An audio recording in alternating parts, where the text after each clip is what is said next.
Hello दोस्तों, नमस्कार। स्वागत करते हैं आप सभी का हिंदी पेडागोजी के इस बेहतरीन सेशन में। कैसे हैं आप सभी? आई होप कि स्वस्थ, मस्त और ज़बरदस्त होंगे। सीटेट की तैयारी बेहतरीन ढंग से कर रहे होंगे। तो साथियों, यहाँ पर आज हम लेकर आए हैं हिंदी पेडागोजी के ऐसे 15 प्रश्न जो आपके सीटेट एग्ज़ाम में बार बार ट्रेंड होता है। आप सभी को पता है कि जो सीटेट एग्ज़ाम होता है आपका, वो रिपीटेड क्वेश्चन पूछता है। तो यहाँ पर आपको जो भी क्वेश्चन मिलेंगे वो सभी हिंदी पेडागोजी के होंगे। तो चलिए क्लास को स्टार्ट करते हैं। आज का अपना पहला प्रश्न है कि पाठ में दिए गए चित्रों का क्या उद्देश्य होता है। आपके जो पेडागोजी के प्रश्न मिलेंगे वो आपको ऐसे ही मिलेंगे, ठीक है।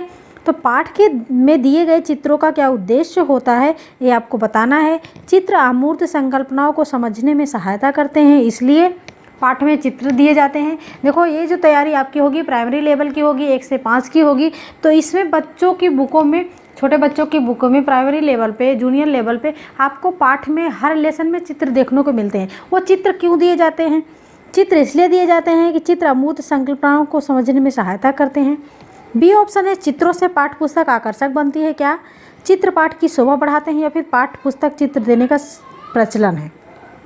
कोई प्रचलन नहीं है भाई, ठीक है। तो अगर आपके पाठ में कोई चीज़ दिया जाता है तो उसका एक अपना उद्देश्य होता है, ठीक है। उद्देश्य होता है ना कि वो शोभा बढ़ाने के लिए, आकर्षक के लिए दिया जाता है। तो इसलिए यहाँ पर ए विकल्प आपका सही हो जाएगा कि जो चित्र होते हैं अमूर्त संकल्पनाओं को समझने में सहायता करते हैं। अमूर्त का मतलब कि जो चीज़ लेसन में कहानी के द्वारा लिखी गई होती है लेकिन अगर बच्चों को समझ नहीं आती है तो वो चित्र के माध्यम से उसको समझने की कोशिश करते हैं, ठीक है। तो इसलिए चित्र जो होते हैं वो अमूर्त संकल्पनाओं को समझने में सहायता करते हैं, इसलिए पाठ में चित्र दिए जाते हैं। क्लियर?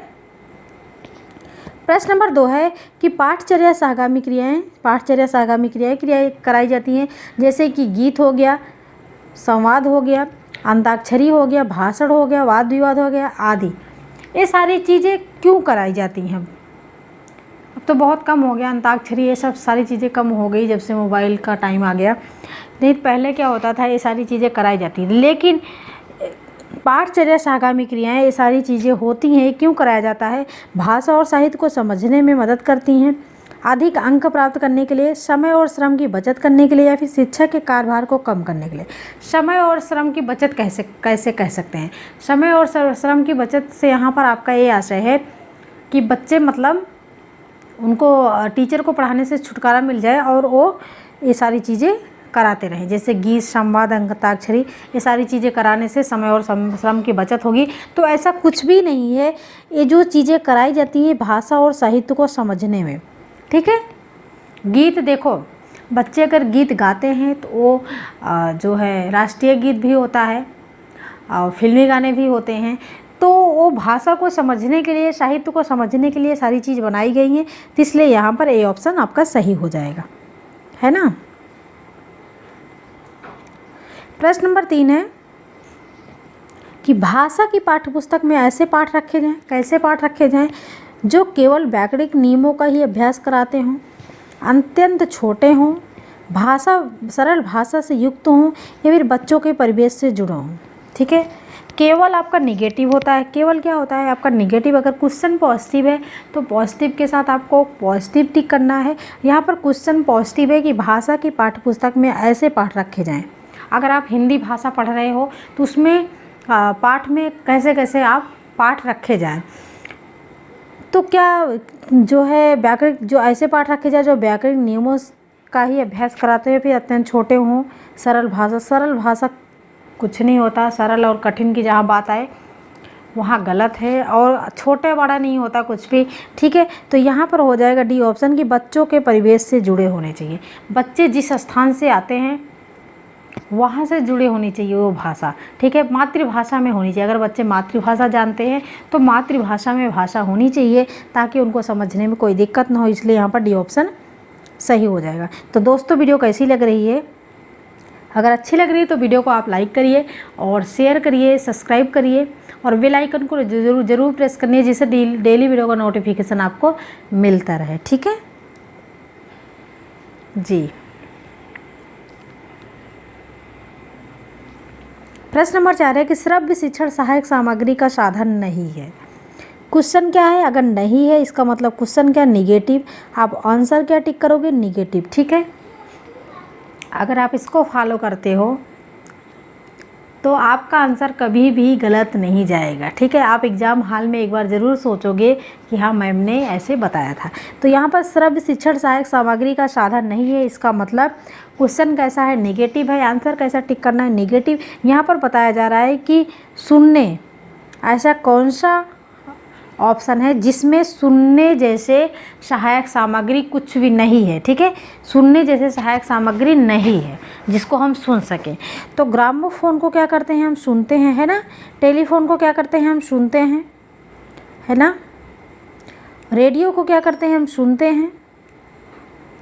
लेकिन भ्रमण को क्या करते हैं, भ्रमण, अगर हम कहीं भी फील्ड ट्रिप पे जाते हैं तो क्या हम वहाँ की सारी चीज़ें जो है सुनते हैं, भाई सुनते भी हैं और उस चीज़ों को, उस स्थान को देखते भी हैं। तो इसलिए यहाँ पर बी ऑप्शन सही हो जाएगा, क्योंकि ये दृश्य शिक्षण सहायक सामग्री है, श्रव्य नहीं है। तो इसलिए यहाँ पर बी ऑप्शन सही हो जाएगा। यही आपका क्या है, निगेटिव है। यही आपका क्या है, निगेटिव है, और हमें निगेटिव के साथ नेगेटिव टिक करना था।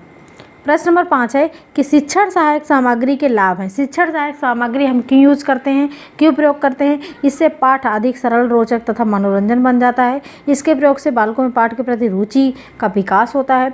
इसके प्रयोग से शिक्षण में कुशलता आती है। बिल्कुल सही, उपयुक्त सभी। तो यहाँ पर डी ऑप्शन हो जाएगा, उपयुक्त सभी। तो यहाँ पर रुचि आ गई ना, ये भी क्या है आपका पॉजिटिव है। यहाँ पर कुशलता क्या है, शिक्षण में कुशलता है, ये भी आपका पॉजिटिव है। यहाँ आपका सरल, रोचक, मनोरंजन, ये क्या हो जाता है, ये सभी आपकी पॉजिटिव चीज़ें हैं। तो इसलिए यहाँ पर उपयुक्त सभी हो जाएगा, डी ऑप्शन लॉक हो जाएगा। प्रश्न नंबर 6 है कि भाषा में सतत और व्यापक आकलन का उद्देश्य है। भाषा में सतत और व्यापक आकलन का उद्देश्य क्या है, वर्तनी की अशुद्धि के बिना लिखने की क्षमता का आकलन, या फिर भाषा के व्याकरण का आकलन, भाषा के मौखिक और लिखित रूपों को प्रयोग की क्षमता का आकलन, और पढ़कर समझने की क्षमता का। और सतत और व्यापक आकलन का उद्देश्य क्या होता है कि भाषा, जो भाषा आप सीख रहे हैं वो उस भाषा का मौखिक और लिखित रूपों में प्रयोग करना, उसकी क्षमता का आकलन। ठीक है, इसलिए यहाँ पर सी ऑप्शन सही हो जाएगा। प्रश्न नंबर 7 है गृह कार्य के बारे में कौन सा कथन सही है। क्वेश्चन क्या, पॉजिटिव, आंसर क्या, पॉजिटिव। ठीक है, गृह कार्य के बारे में कौन सा कथन सही है, तो गृह कार्य देना अति आवश्यक है, इतना भी आवश्यक नहीं है। ठीक है, ये ऑप्शन क्या है, निगेटिव है। गृह कार्य अभिभावकों को व्यस्त रखने का उत्तम साधन है। भाई गृह कार्य क्या किसको दिया जा रहा है, बच्चों को दिया जा रहा है, अभिभावकों से यहाँ पर कोई लेना देना नहीं है, इसलिए क्या हो गया, ये भी निगेटिव हो गया। ठीक, बच्चों की क्षमताओं स्तर के अनुसार गृह कार्य दिया जाना चाहिए। गृह कार्य कक्षा में किए गए अभ्यास का कार्य का अभ्यास मात्र है। ये मात्र क्या होता है, निगेटिव होता है। केवल क्या होता है, निगेटिव। सी ऑप्शन यहाँ पर सही हो जाएगा कि गृह कार्य देना सही बात है, गृह कार्य देना अच्छी बात है, लेकिन ऐसा गृह कार्य दीजिए जो बच्चों की क्षमताओं स्तर के अनुरूप हो। क्लियर। प्रश्न नंबर 8 है एक मुहावरे और लोकोक्ति का प्रयोग करना।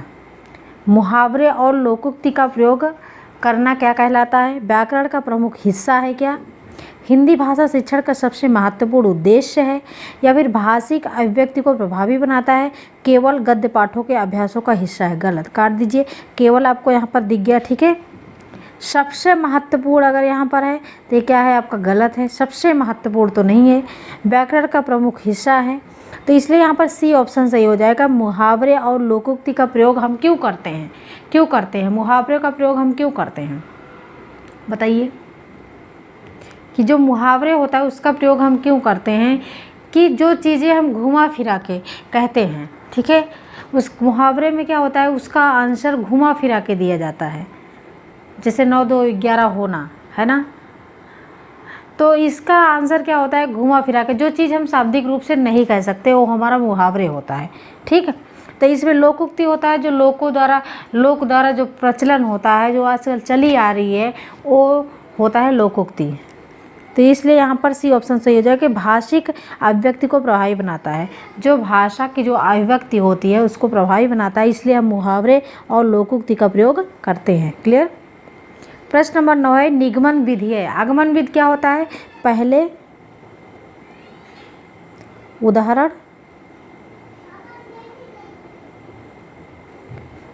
उदाहरण होता है, उसके बाद नियम होता है। ठीक है,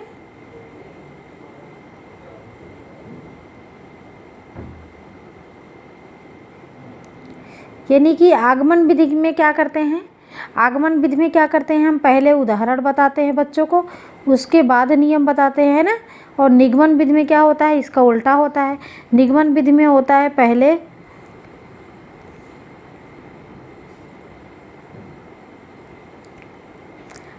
नियम बताते हैं, उसके बाद उदाहरण बताते हैं, ठीक है।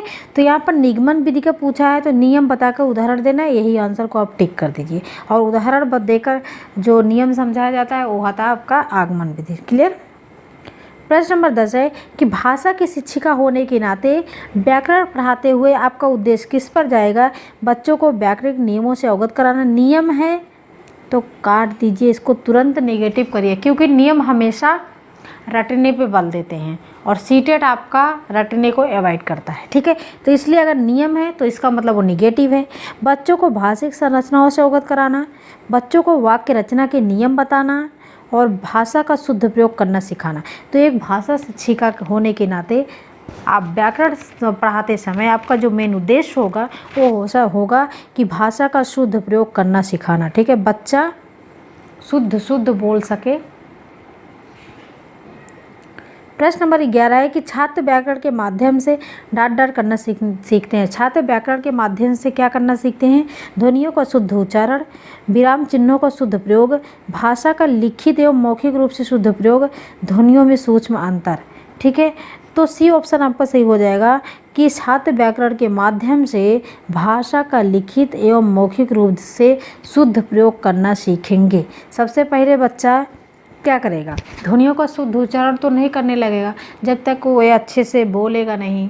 सबसे पहले वो बोलेगा, ठीक है। तो सब ध्वनियों का शुद्ध उच्चारण करना कहाँ सीखेगा। आप व्याकरण अगर पढ़ा रहे हैं तो सबसे ज़्यादा जो जरूरी होगा वो बच्चों का लिखित एवं मौखिक रूप से शुद्ध प्रयोग करना सिखा दीजिए। उनका ध्वनियों का भी शुद्ध उच्चारण भी हो जाएगा, विराम चिन्हों का भी शुद्ध प्रयोग हो जाएगा। क्लियर। तो इसके दोनों का अंतर्गत आप सी ऑप्शन सबसे बेस्ट है। बड़ा ऑप्शन सीटेट में आप जो बड़ा ऑप्शन होता है वो आपका पॉजिटिव आंसर होता है। 90% आपका जो बड़ा होगा वो सटीक होगा और वो पॉजिटिव होगा, ठीक है। प्रश्न नंबर 12 है कि प्राथमिक कक्षाओं के भाषा शिक्षक होने के नाते आपकी सर्वाधिक महत्वपूर्ण भूमिका है। प्राथमिक कक्षाओं के भाषा शिक्षक, प्राथमिक कक्षाओं में हिंदी भाषा शिक्षक होने के नाते आपकी सर्वाधिक महत्वपूर्ण भूमिका क्या है। तो बच्चों की भाषाई क्षमता के विकास के लिए तरह तरह के अवसर जुटाना। बिल्कुल, अवसर आपका पॉजिटिव होता है, कहीं भी आपको अवसर मिले अवसर जुटाना, प्रयोग कराना, ये क्या होता है कि पॉजिटिव होता है। बच्चों को वाद विवाद के लिए तैयार करना, वाद विवाद गलत। विद्यार्थियों को सर्वाधिक अंक प्राप्त करने के लिए तैयार करना है, विद्यार्थियों को सर्वाधिक अंक प्राप्त करने के लिए तैयार करना। मैंने आपको पहले ही बताया है, अंक प्राप्त जहाँ पर आ जाए, अगर ग्रेड लेवल की शिक्षा आ जाए तो वो आपका क्या होता है, निगेटिव होता है। क्या विद्यार्थियों को दैनिक जीवन के लिए आप तैयार कर रहे हैं, ना कि अंक प्राप्त करने के लिए। तो इसलिए सी ऑप्शन भी क्या हो जाएगा, निगेटिव हो जाएगा। आपको चाहिए क्या, पॉजिटिव। कक्षा में पाठ्य पुस्तक का अच्छी तरह से निर्वाह करना, क्या आप पाठ्य पुस्तक का ही निर्वाह करना है। तो इसलिए आपका जो पॉजिटिव आंसर जाता है वो जाता है ए ऑप्शन, कि बच्चों की भाषाई क्षमता के विकास के लिए तरह तरह के अवसर जुटाना, ठीक है। प्रश्न नंबर 13 है कि बच्चों के बोलने सीखने के संदर्भ में कौन सा कथन सही है, ठीक है। बोलने सीखने के संदर्भ में कौन सा कथन सही है, बच्चों के बोलने सीखने के संदर्भ में कौन सा कथन सही है। सभी बच्चों की बोलने सीखने की गति एक समान होती है, सही है क्या भाई। बड़े परिवार में बच्चों की बोलने सीखने की गति तेज होती है, भाई थोड़ा मिस्टेक हो गया है यहाँ पर। निर्धन परिवार में से आए बच्चों की बोलने सीखने की गति धीमी होती है, या फिर कहने सुनने से अधिक अवसर मिलने पर बच्चे बोलना सरलता से सीखते हैं। बताइए यहाँ पर क्या आपको लग रहा है कि कौन सा आंसर लॉक होना चाहिए। ये हम छोड़ देते हैं आपके ऊपर, कि यहाँ पर कौन सा आंसर जो है लॉक होगा। आप लोग कमेंट में ज़रूर बताइएगा, हम वेट करेंगे कमेंट का। आप लोग कमेंट करिएगा कि यहाँ पर डी ऑप्शन सही होना चाहिए या फिर यहाँ पर बी ऑप्शन सही हो जाएगा, बी ऑप्शन सही होगा या फिर यहाँ पर डी ऑप्शन सही होगा, कौन सा ऑप्शन यहाँ पर सही होगा। तो एक चीज़ हम आपको बता देते हैं कि बच्चा चाहे निर्धन परिवार का हो या फिर कोई बड़े परिवार का हो, भाषा से जो है, बोली से उसका कोई लेना देना नहीं होता है, ठीक है। तो इसलिए जो है अब आप आंसर इसका दीजिएगा, हम यहाँ पर इसको आंसर नहीं बताएंगे, हम वेट करेंगे, कमेंट का इंतज़ार करेंगे कि यहाँ पर कौन सा आंसर सही होगा, ठीक है। क्वेश्चन नंबर 14 है कि प्राथमिक कक्षाओं में बच्चे बहुत कुछ लेकर विद्यालय आते हैं, जैसे अपनी डांट, अपने अनुभव, दुनिया के देखने का अपना दृष्टिकोण आदि। एक चीज़ आपको देखने को मिलेगा रिटन में कि बच्चे खाली स्लेट होते हैं, बच्चे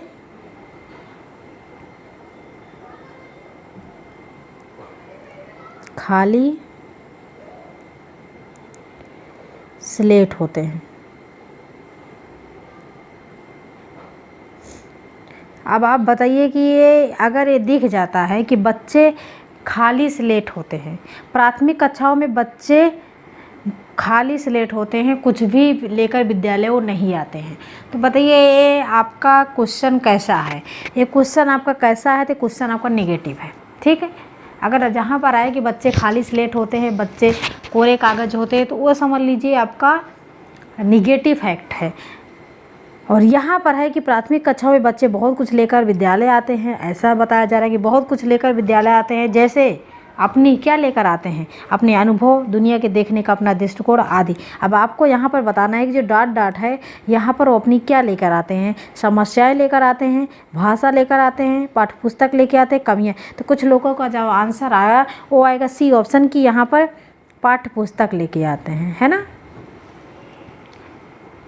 कि बच्चे प्राथमिक कक्षाओं में क्या लेकर आएंगे, भाई अपनी पाठ्यपुस्तक लेके आएंगे। आपको लग रहा है ना यही हो सकता है, लेकिन जी हाँ बिल्कुल नहीं। अगर आप सी ऑप्शन को लॉक कर रहे हो तो आप गलत हो, क्योंकि प्राथमिक कक्षाओं में बच्चे क्या लेकर आते हैं, तो सबसे पहले अपनी भाषा लेकर आते हैं। अगर एडमिशन के लिए आते हैं तो आप उनसे कुछ भी क्वेश्चन करते हो तो क्या बताते हैं, उसका आंसर बताते हैं। आप उनसे उनका नाम पूछिए, मम्मी का नाम पूछिए, पापा का नाम पूछिए, तो क्या बताएंगे, अपनी भाषा में वो सबका नाम बताएंगे, ठीक है। तो अपनी भाषा लेके आएंगे, सबसे पहले पाठ्यपुस्तक लेके नहीं आएंगे, तो इसलिए यहाँ पर भाषा हो जाएगा, ठीक है।